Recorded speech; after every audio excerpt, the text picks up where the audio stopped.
pessoal, bem-vindos a mais uma aula. Nessa aula a gente vai trabalhar um pouco sobre um dos pilares da eletrônica digital, que são os registradores. Aqui nós temos um breve roteiro do que vai ser trabalhado durante essas aulas sobre registradores. Então, aqui nessa primeira aula a gente vai ter uma introdução básica sobre o que são registradores. Na próxima aula nós teremos um pouco sobre estrutura básica dos registradores. E nas duas aulas seguintes, nós teremos um pouco sobre os tipos de registradores e também sobre a arquitetura comportamental versus a arquitetura estrutural. Na eletrônica digital, imagine os registradores como um bloco fundamental para a construção de qualquer sistema que precise armazenar e processar dados. A sua função principal é guardar temporariamente informações na forma de bits. Eles são absolutamente indispensáveis, formando a base de qualquer sistema de memória, desde controladores simples até arquiteturas complexas dos processadores que temos hoje. Agora, quando vamos implementar um registrador em VHDL, nós entramos no reino da lógica sequencial. O que significa isso? Diferente de uma porta lógica simples, que só reage a entradas do momento, um circuito sequencial tem memória. Ele lembra dos estados anteriores e é exatamente essa característica que vai nos permitir que o registrador ele funcione como uma memória temporária sincronizada com o sinal de controle. Na propriedade mais importante de um registrador, a gente tem que é a sua previsibilidade. O estado interno dele, ou seja, o valor armazenado, ele só vai mudar em resposta a um evento muito específico. Na grande maioria dos casos, esse evento é a borda de subida de um sinal de clock. É como se disséssemos, ok, registrador, apenas preste atenção na entrada e atualize o seu valor no exato momento em que o clock fizer assim. Isso garante que toda a operação do sistema seja sincronizada e organizada.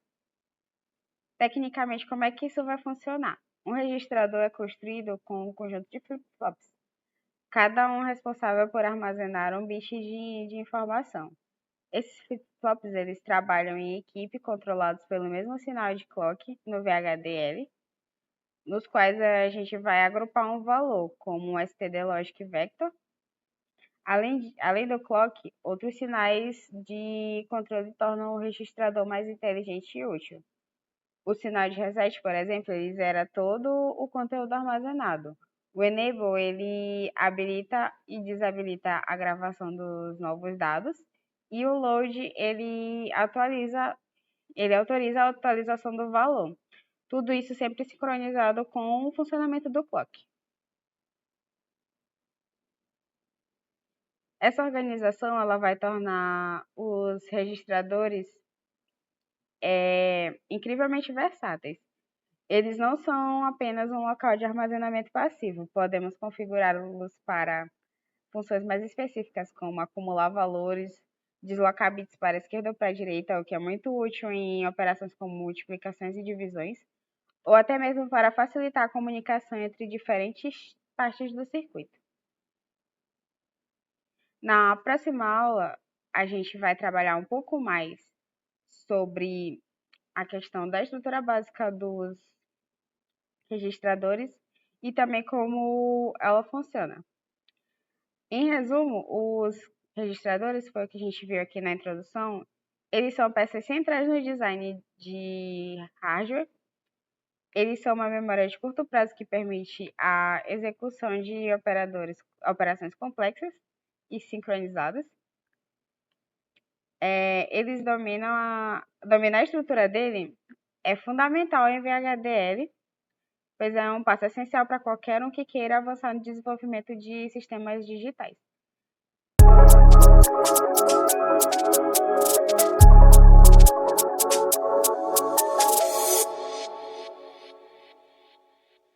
Nessa aula, a gente vai trabalhar um pouco sobre a estrutura básica dos registradores e como elas são programadas.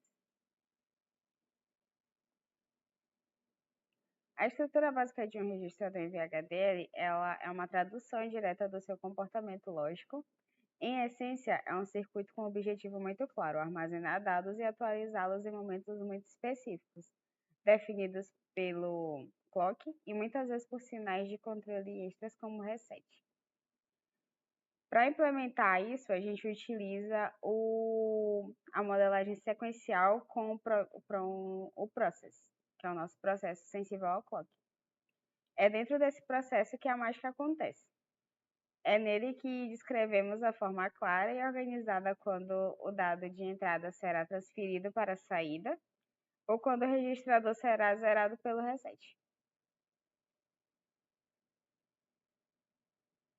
Aqui nós temos os três pilares principais do nosso código dos registradores. Todo o código VHDL para um registrador, ele tem esses três blocos principais. Primeiro, nós temos as bibliotecas. Elas são essenciais porque elas vão fornecer os tipos de dados que usamos, como o stdlogic e o stdvector, que são o alicerce para representar os nossos sinais digitais. Como foi apresentado em aulas passadas, sem essas bibliotecas a gente não consegue executar o restante do código. Seguido pelas bibliotecas, nós temos o bloco entidade, o entity. Depois, com ele, ele vai funcionar como uma interface do nosso circuito, como a planta baixa que vai definir todas as portas de entrada e saída. É aqui onde nós vamos declarar o sinal de clock, que é o CLK, e o reset. E também as portas de dados de entrada e saída, os nossos D e Q. Por fim, mas não menos importante, nós temos a arquitetura, o bloco de arquitetura. Ele é dentro dele que a gente vai descrever o comportamento interno do registrador. Geralmente nós usamos uma abordagem comportamental, como o process, que encapsula toda a lógica sequencial. Agora prestem bastante atenção nesse corpo do processo, porque é aqui que a lógica vai acontecer. A instrução aqui, primeiro a gente tem o nosso if com o reset igual a 1. Ele vai implementar o reset assíncrono. Isso quer dizer que se o reset for ativo, a saída aqui ela é zerada imediatamente, independente do clock. É uma ação de emergência. Depois nós temos o elif, que ele vai verificar se essa condição ela vai definir aqui o registrador. Ela garante que o valor da entrada D só será copiado para a saída quando estiver na borda de subida do nosso clock. Isso é o que vai tornar o comportamento síncrono e previsível, sincronizando o nosso registrador com o resto do sistema. É crucial também entender a diferença entre o reset síncrono e o assíncrono. Aqui a gente tem uma tabela com as principais características de cada um. Aqui essa escolha do reset para escolher se ele vai ser síncrono ou assíncrono, ela impacta no comportamento do circuito. O assíncrono ele age na hora, é instantâneo. Já o síncrono ele só tem o efeito na próxima borda do clock, o que vai garantir uma operação mais ordenada e previsível em sistemas complexos. Então aqui a gente tem uma breve tabelinha com essa diferença entre um e outro. Dependendo do contexto, vocês vão saber o que vai aplicar. Assim como o que a gente estudou nas outras aulas, como por exemplo as estruturas e a questão da estrutura do VHDL, se a gente vai utilizar, por exemplo, a comportamental, a sequencial e assim por diante.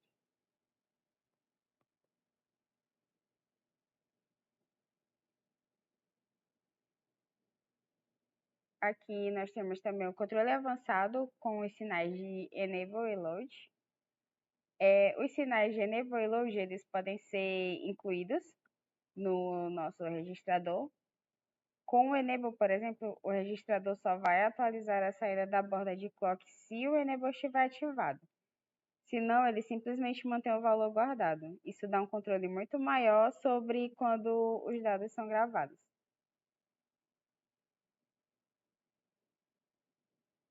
Então, basicamente é isso quanto à estrutura.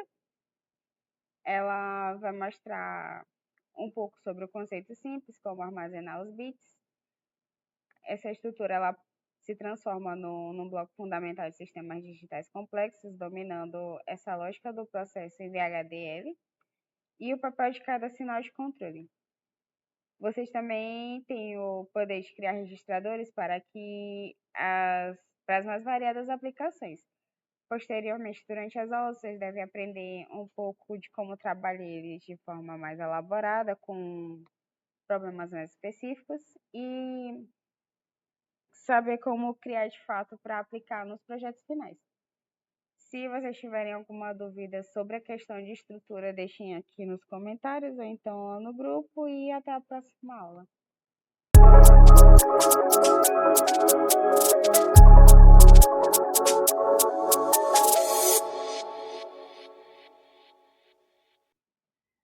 Olá pessoal, hoje nós vamos falar sobre registradores em VHDL e vamos entender seus conceitos, implementações e aplicações práticas em sistemas digitais. Os registradores são blocos de construções essenciais para a memória em sistemas digitais. Eles são responsáveis por armazenar bits de dados e atualizar seus estados apenas em eventos específicos de clock. E ao longo dessa apresentação, a gente vai explorar os principais conceitos, tipos, arquiteturas e aplicações. O registrador é formado por flip-flops, que armazenam os bits de dados, e por um sinal de clock, que controla quando esse estado é atualizado.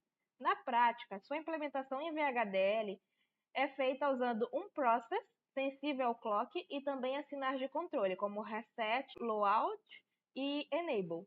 Então, em resumo, os registradores são elementos básicos que permitem que sistemas digitais armazenem e manipulem informações de maneira síncrona.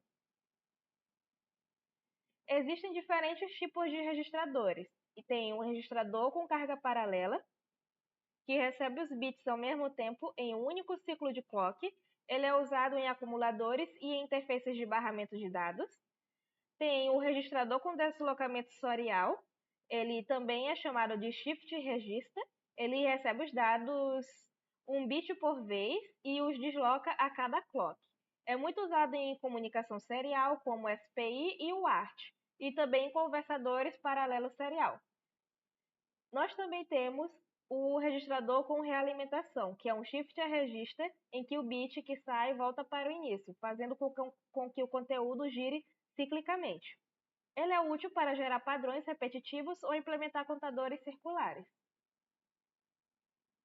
Aí agora a gente vai ver os registradores versus o latch. Aqui é importante destacar a diferença entre registradora e latches. O registrador é síncrono, ou seja, ele é controlado pela borda de clock. Isso significa que ele só atualiza seu estado em momentos específicos. Por isso, é mais previsível em circuitos síncronos modernos e normalmente é implementado com flip-flops. Já o latch é assíncrono, controlado por um sinal de habilitação. Ele é transparente enquanto esse sinal estiver ativo. Esse comportamento pode causar problemas de temporização. E por isso, os latches geralmente são evitados em projetos síncronos. Agora vamos ver um pouco sobre o reset síncrono versus o assíncrono. Os registradores podem ter dois tipos de reset. O reset síncrono, que é incluído na lista de sensibilidade do process. Ele ocorre imediatamente, independente do clock. Normalmente ele é implementado com o primeiro if dentro do process, verificando o reset. E já o reset síncrono acontece apenas na borda ativa do clock. Ele não é incluído na lista de sensibilidade e é verificado apenas dentro do if do clock. A posição do comando if e a lista de sensibilidade influenciam diretamente o comportamento do circuito quanto ao reset. Agora vamos passar para a arquitetura comportamental versus estrutural. Existem duas formas principais de descrever um circuito em VHDL. A arquitetura comportamental, em que o código é sequencial, normalmente descrito dentro de um único process. é mais elegível e tem alta flexibilidade para algoritmo e máquinas de estados. E também temos a arquitetura estrutural, que é modular, formada por várias instâncias de componentes. Ela é ideal para hierarquia e reutilização, mas exige mais trabalho quando precisamos alterar a estrutura do circuito. Depois nós temos o nosso código sintetizável versus o teste bench, que é outra diferença fundamental entre esse código sintetizável e o teste bench, que nós já falamos em diversas aulas. O código sintetizável vai representar o hardware real que será implementado no FPGA. Ele precisa seguir algumas regras rígidas para que o sintetizador aceite e utiliza construções como o Raising Edge do clock. Já o teste bench é apenas um ambiente de simulação que podemos usar no GTK Wave. Ele não vai se tornar rádio, ele serve para criar sinais para estimular o circuito, chamada de DUT, Depth Under Test, e observar as respostas, permitindo verificar o comportamento antes da síntese. Aí nós temos algumas aplicações práticas dos registradores, porque os registradores estão presentes em várias aplicações. Então, nós temos os acumuladores, que armazenam resultados de operações aritméticas em CPU e ALUs, usando carga paralela para rápida atualização. Temos a comunicação serial, em que os shift registers são usados para converter dados paralelos em dados seriais transmitidos por protocolos como SPI e UART. E temos os geradores de padrões, no quais registradores com realimentação criam sequências pseudo-aleatórias ou contadores na sequência específica. Concluindo, os registradores são fundamentais em sistemas digitais, responsáveis por armazenar e atualizar dados de forma síncrona. Eles são implementados em VHDL usando o process, sensível ao clock, com sinais de controles como reset, load e enable. A gente aprende a diferença entre reset síncrono e assíncrono, a distinção entre registradores e latches, e também entre arquiteturas comportamental e estrutural. Por fim, nessa aula, nós vimos que a prática com exemplos de código e simulações é o caminho para dominar a implementação de registradores em VHDL. Até a próxima, pessoal. Tenham um bom dia.